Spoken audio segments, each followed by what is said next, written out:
Still climbing.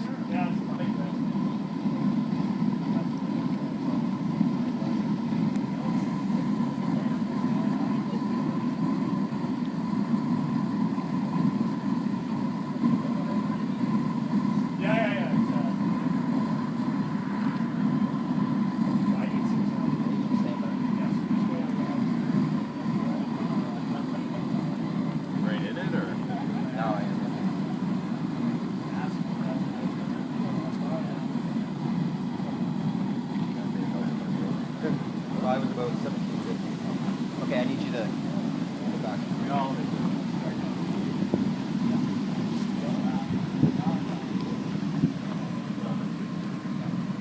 Apparently when he goes to these ones, they splash a lot. So be careful. Okay. Yeah. You want everybody to have a clear exit path. Yeah, that's cool. Right, in case they explode or whatever. Yeah.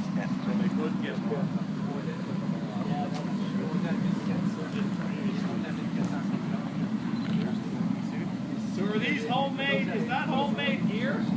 Yeah. Yeah. The seamstress too. Awesome. Looks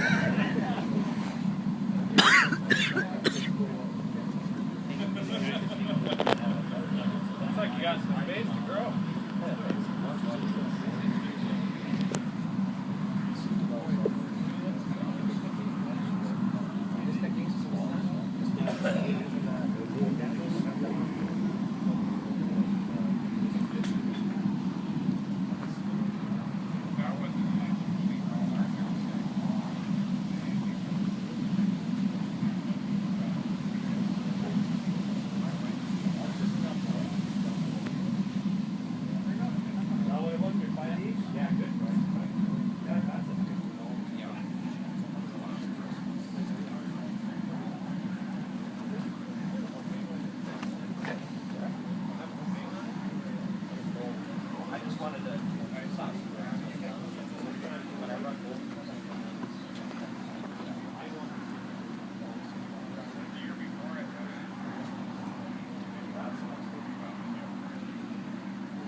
Driveway's getting more expensive.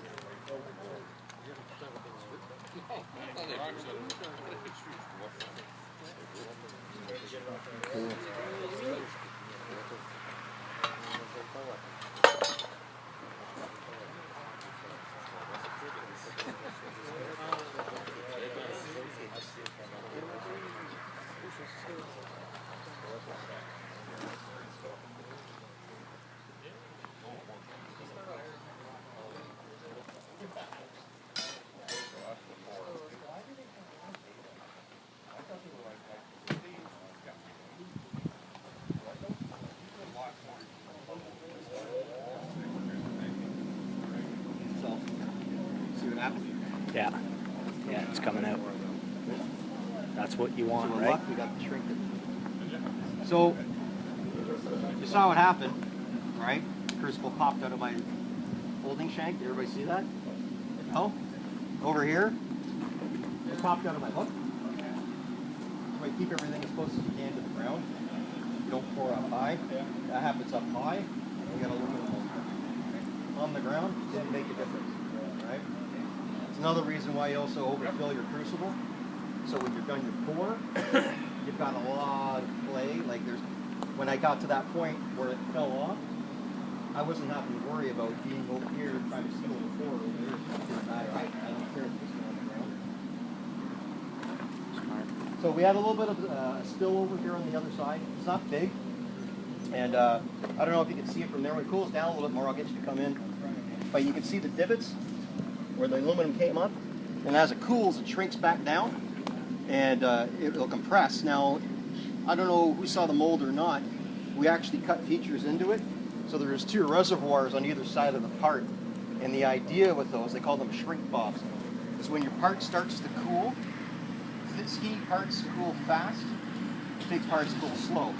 So as the skinny parts start to cool, they shrink.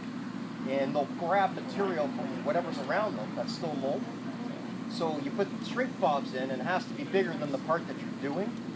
And as that part cools, because it's smaller than the shrink bob, it will pull material from that and maintain the size so you don't suffer the shrink problems on your part. Now, it'll probably be about half an hour before we can break this apart. It's probably already at a state now where it's semi-solid, but it's just so blazing hot that you can't touch it. Like I poured that at probably 1600 degrees, so it's a couple hundred degrees more than it should have been. But other than this little leak through here, and I think that was just a constraint with the amount of sand that we had. I think we might actually get a good part of that. It came up all the vent holes, so everything there was good. So, and yeah, that's not even part of the part. The part was over here. Here, that's coming out of the reservoir, so that sucked it down. Well, the downside is that's still part of our material which should have gone in the part. That sucks. But we won't know until we take it apart. So we'll give it a little time. I'll let this cool. I got lights. Yeah. I'm just gonna keep this going.